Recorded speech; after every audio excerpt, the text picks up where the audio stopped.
Hello, everyone. Welcome back to Coaching the Bible. This is episode 253. That's right, 253, season 5, episode bajillion, episode 40. Just kidding around. Okay, we're back to our regular structure, our regular format. Last week was a bit of an aberration. I definitely stepped out on a limb last week with that. I'm not sure even what to call it. Poem, something or other, and I'm glad I did it, and I'm glad I shared it as much as felt like I was taking a risk by putting that out there. I appreciate everybody who listened and everybody who shared feedback, and if it touched a nerve, was meaningful, hit the right emotion for what you're feeling at this moment, great. That's why I did it. That's what it was intended for. I may come back to it at some point. I don't think in the space of coaching the Bible, because I felt good to express it. It felt good to write it down. It felt good to put it out there, honestly. And so thank you for last week. That was episode 252. If you missed it, go back and listen to We Were Never Meant to Rise Again. And now episode 253. Also want to take a shout out here to my family. This week we are about to celebrate our 11th year, completing 11 years here in Israel, and that is a major accomplishment. Yesterday, we actually hit 4,000 days. Such a weird thing to commemorate, but I thought it was worth celebrating it at least for a second, because 4,000 days is a lot of days, and 5,000 days is really still a ways away. So 4,000 days was celebrated yesterday. Congratulations to everybody on getting to 4,000 days and getting to 11 years, which is, I think, a major milestone. It's worth celebrating. It's worth thinking about. It's worth being appreciative and having a lot of gratitude at each and every year as it comes our way. Our topic of the week, season 5, episode 40, episode 253, is the art of leading when you're gone. It's basically the idea of leadership in absence. And how I think about it is, as we're now inside the book of Deuteronomy, the 5th book of the 5 books of Moses, and we have this image of Moses standing on the mountain somewhere, addressing everybody. Very different part of the story of the book, of the Bible. And it gets a very different insight and a very different vibe and energy and feeling around Moses, especially because we know that Moses isn't going into the land. And that opening section, I've talked about it before, that opening section of this week's portion is deeply personal for him in a way that I don't think we ever really get otherwise, let's say. As he's recounting the stories here, you're getting a flipped vision of what took place, and you're getting the perspective of Moses in some of those moments. And it's unique and it's different, and it's a different feeling. It's just a different way to see how those things went down. And I think it's fascinating. So let's dive in here with this. A few weeks ago, when we talked about the story of Balak and the prophet Bilam, we talked about the idea of a leader who let Israel live rent-free in his head.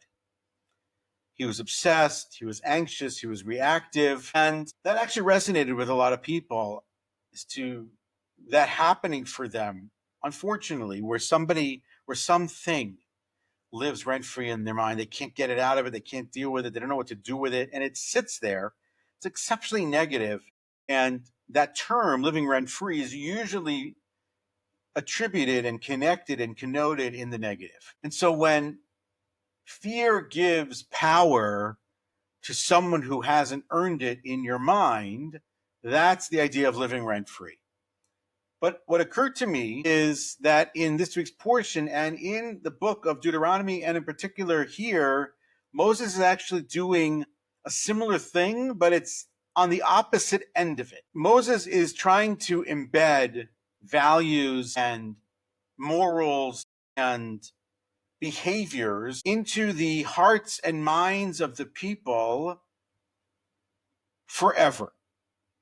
And so he effectively is living rent-free in the positive and living on in people's hearts on purpose, but not by hijacking attention in the same way the negative side of that is, but by really embedding those values. So whereas what's happening in the mind of Balak is, and his legacy is very much noise, what's happening with Moses is very much a legacy of voice. And so whereas the first is uninvited, meaning the people of Israel had no intention of even knowing who Balak was, let alone living rent-free in his head. And he certainly didn't invite it, although by virtue of his actions, he encouraged it and created a space where it could mushroom and get out of control. Here, it's very much an intended implantation, for lack of a better term, that Moses is employing and working on for the people of Israel. And that is very much the idea of leading in absence, that doesn't fade away, that doesn't go away, that doesn't disappear, that doesn't end when the spotlight shifts. Because the spotlight is going to shift in our story. It's going to shift to a new leader. We know him as Joshua. And so that's really important from the standpoint of what Moses is all about here. And before we dive even further into it, I want you to ask yourself some of these, we do this occasionally, thought leader questions in this space. Like, is this something you think about? What happens to your voice after you're gone? I was running this morning, and there's a line in a song by Macklemore who, he's not a fan of our people so much, but he does put out pretty good music, and it does work great in runs, where he mentions the idea of dying twice. Dying twice, the first time you die is when you actually pass away. The second time you die, it's actually very morbid because I think about it. The second time you die is when your name is mentioned for the last time in history, which is it hit me very heavy and hard during the run, but what a heavy line, what a power line.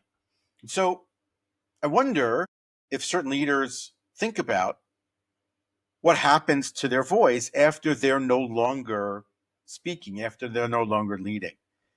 Or does anyone keep quoting you when you're not in the room? So you're the leader of a company, maybe you're the leader of a family, whatever it is, not in a mocking way, in a loving way, but also in a reverential way, in a positive way, as an example, he would always say this and she would always say that, and putting that into use. So effectively, has your leadership become an imprint on everybody beyond the space of you being present, or is it totally and 100% tied to your presence? It's an interesting question to think about. To take that even a step further, and this one maybe hits a little bit harder, are your values, the ones that you've espoused, the ones that you've talked about, the one that you've tried to implement in your team and in your company, in your family, in your classroom, in your community, are they now the culture, or are they, just living inside of Slack messages? And they don't go any further than that.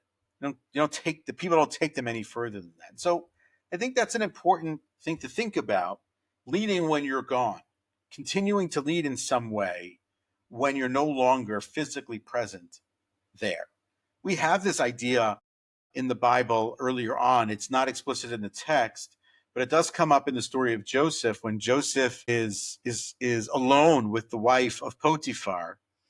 So Midrashic literature talks about the fact that we know that in the text that he runs out of the room. Midrashic literature tells us that he saw the image of his father, and that's what led him to leave the room. And what that means is that his father had left an imprint on him, that in these certain moral spaces, he could behave a certain way simply because it was embedded in his system, and not just some behavior that he learned, but it was core to his essence, to his being, and he reacted in a certain way. And so Moses is trying to impart that here for the people as they move into this next space with respect to Joshua as leader. And so in the first thing that we see in the story is that Moses accepts the boundary, ultimately, that he's not going in to the land. It's Moses, I think, at his most vulnerable, his most open, talking about his own experience. And what that means and what that looks like for him in this space. And in accepting that boundary, he's now able to do the next part, which is now focus on more deeply and more acutely on the future. So that's first. The second thing he does here is he strengthens Joshua. And that's really important because if it's the case where the leader isn't happy with the successor, and certainly we've seen that in political spaces, I've seen that in communal spaces as well, then it's really not going to work. Really makes for an uncomfortable circumstance and situation. But he's affirming what comes next. And he's modeling for everybody around him what actual support looks like, or what it might have looked like had Moses been able to stay alive with Joshua as the leader. That's what's sort of going on here. He is retelling the story, and this is something that comes up a lot, obviously, with respect to how Moses tells the story of their days in the desert. He tells it differently. The term we've used before is reframing it. And in coaching, reframing is a very core idea in coaching, is reframing. And so here, whereas before it was simply just narrative, here he is imploring and emphasizing the people's responsibility to remember, the concern of the tendency to forget what happened and how it happened and who was responsible, and the stakes if they are forgetful and they don't remember. And so he's not really focused on the facts of the story, because that we already have, and that they already know, and that's been shared over the course of the 40 years in the desert. What he's doing here is something very different, although he's dealing with the story, which is what he's doing is he's shaping what I'll call their moral memory, the long-term narrative of who they are, where they've been, and what they're actually here to do. And so the act of teaching people how to remember their past in a way that forms their future, that's different. It's not just telling them the story, it's telling the story with an imprint on how that's going to impact what's going on in the future. And so he's curating memories specific. He doesn't tell every story, that become lessons, that become the standards, that become the moral guardrails for their future behavior, and where the rituals become anchors for their identity going forward. And so when you're the leader, you don't want to leave, and you can't leave empty.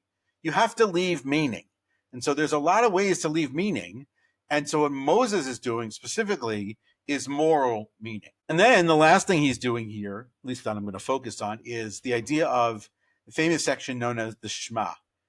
I don't have a way to translate that for the audience, but famously, there is the line of, in Hebrew, Shema Yisrael, Hashem Elokeinu, Hashem Echad. Hear, O Israel, that famous line. And that line is crucial to this idea of leading in absence and leading when you're gone, because it's not commandment. This is conditioning. Yes, it is a commandment to say it. Yes. But it's not anymore a focus here specifically on do this, don't do that, which is very much a focus in the Bible before this. This does become a commandment, but he's instilling pattern and not just really the idea of obeying the laws.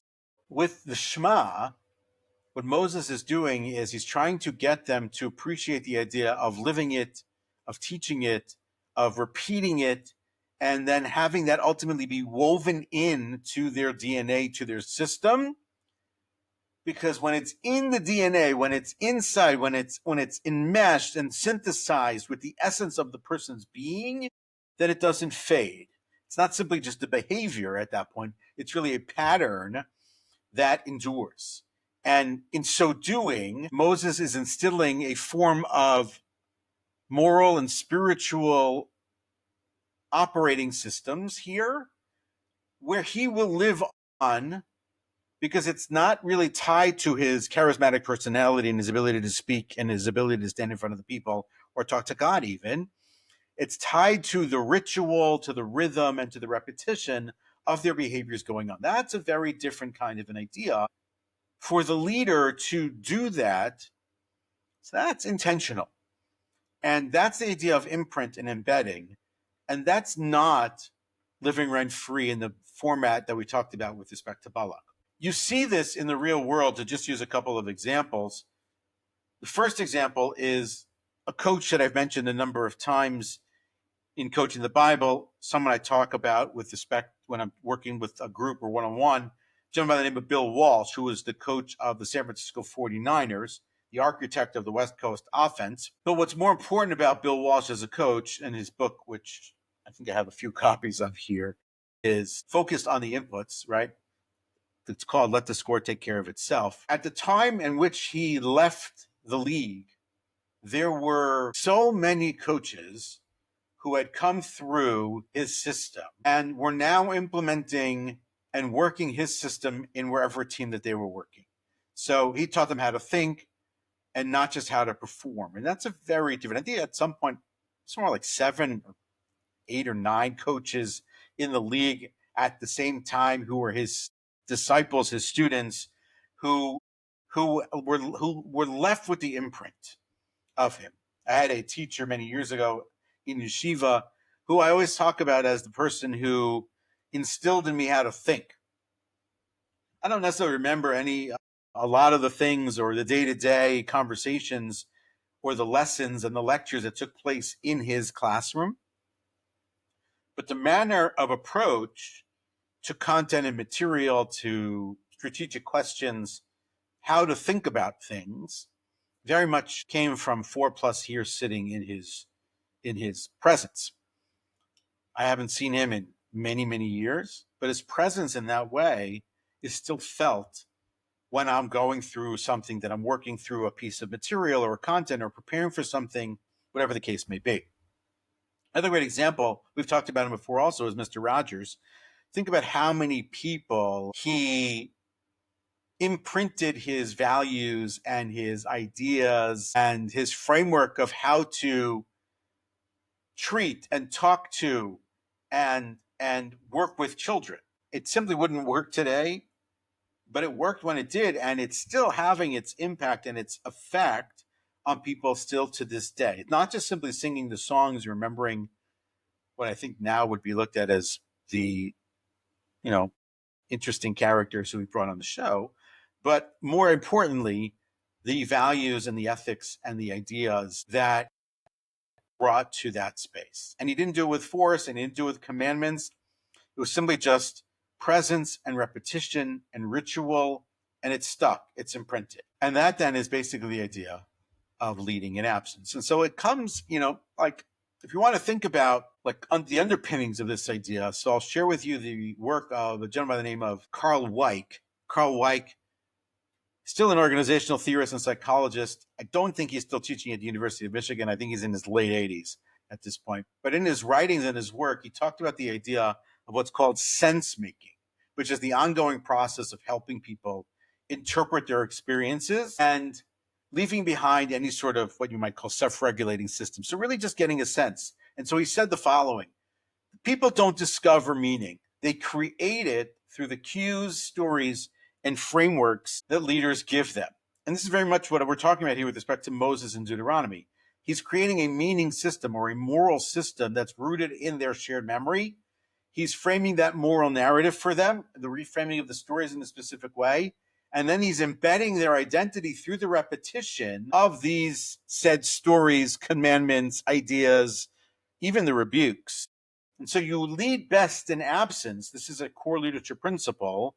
When your people can make the right decisions in real time, because you taught them how to see and not just what to do. And so it becomes, fast twitch muscle memory for a person because it's in their being from the repetition and the embedding in the system of all these different ideas, whether that's a Bill Walsh situation, or whether this teacher of mine in yeshiva, or it's your parent or someone in your community or the boss in the company who is doing this for you and for the team around you.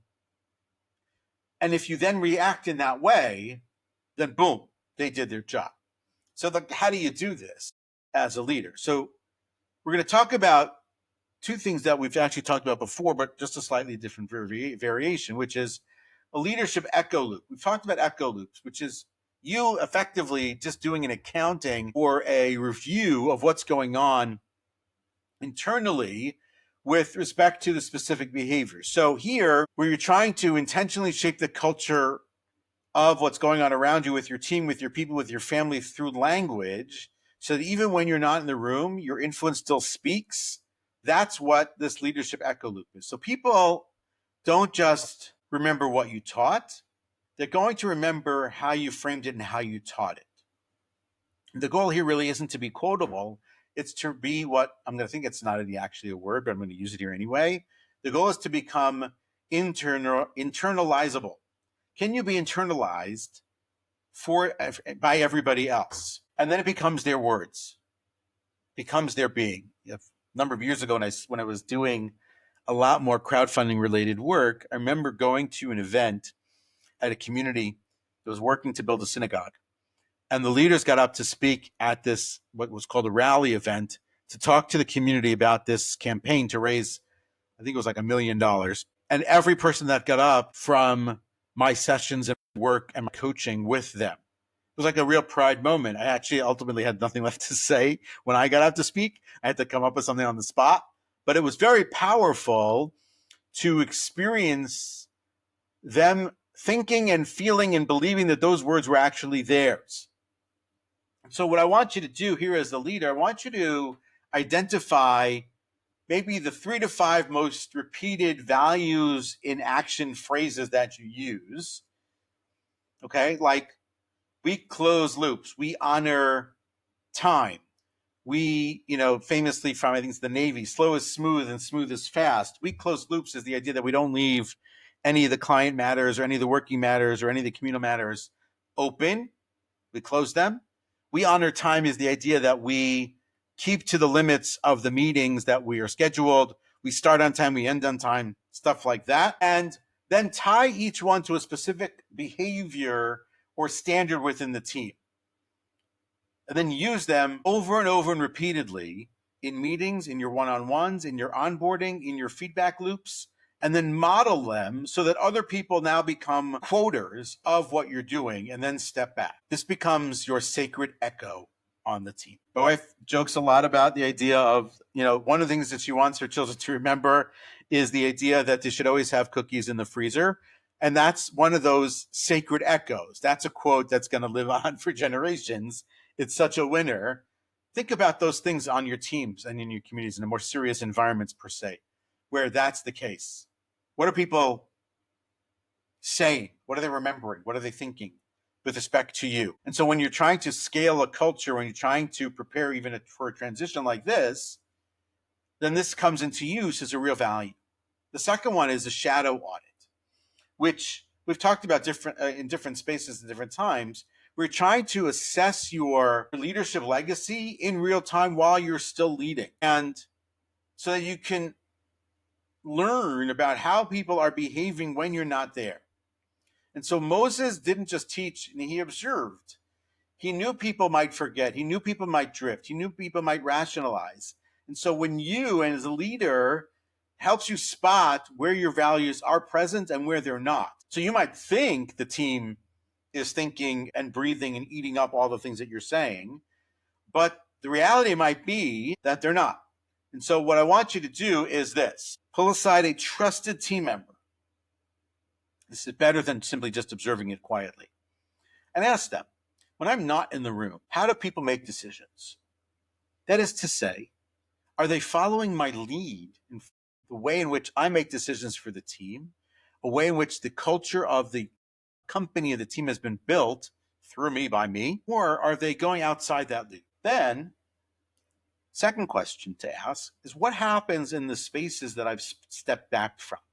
Like, don't step back completely and just forget about it. You want to find out and know whether or not it's still going the way you want it to go. Because if it's not, then what did I do here? What have I been doing? Why is nobody listening to me? And then, what are the quote unquote language or rituals, terms or behaviors, let's say, habits that are instilled that are still being used that reflect or ignore our core values? And then write down what's showing up unintentionally. It's an assessment, basically. When I'm not there, am I still there in some way? It's not for ego. it's because you believed and you've tried and you've worked to instill a certain kind of culture and frame and moral structure and values and system that you want everyone to employ and use because that works. And then if it's not there, now ask yourself, do I need to reteach or remodel these things? Or am I simply just going to release them and forget about them? Because Moses does effectively release by virtue of the fact that he's no longer going to be the leader, by the virtue of the fact that Joshua is stepping in. But he has embedded in the system so many things, from the moral to the ethical to the behavioral to the ritual to the covenantal, that he's always going to stay there, and not simply because of charisma, but obviously by virtue of the fact of the role that he played in our history, but also by virtue of the manner in which he led and in the manner in which he embedded and taught it and then stepped back from it. So whereas Moses doesn't get the ending he wanted, which is to enter the land and the completion of the task in that way, he does get something else. His voice crosses the Jordan. His ideas cross the Jordan. His values cross into the land. And not simply just on the scrolls and in the text and in the Bible that we have, but deeply embedded and rooted in the soul and the DNA of his people. And in that way, he's not leading by proximity really at all, but by memory. And it's not really by authority, certainly not anymore, but by embedding that trust, that rhythm, and that love inside at the core of. That's a whole other level. And that's the art of leading when you're gone. So if you're in that transition space, think about this. And if you're not, think about it anyway. What would it take for you to leave well? What does your absence say about your leadership now? And appreciate the fact that you don't have to be everywhere all the time for everybody, but you have to be everywhere for everyone when it counts and where it counts. And that's not just now, that's deep, deep, deep into the future. To close it out, as always, with a quote. Here's a quote from a gentleman by the name of Walter Lippmann, who was a writer and a journalist who is given credit for coining the phrase stereotype in the way in which we use it, and for being an early adapter to the introduction of the idea of the term called the Cold War. Walter Lippmann said the following: the final test of a leader is that he leaves behind him in others the conviction and the will to carry on. That's Moses here, and maybe, just maybe, that's where we're all working toward. That is Coaching the Bible for this week. As always, wishing you and blessing you with a glorious and incredibly beautiful and amazing and meaningful weekend ahead. Look forward to seeing you next week.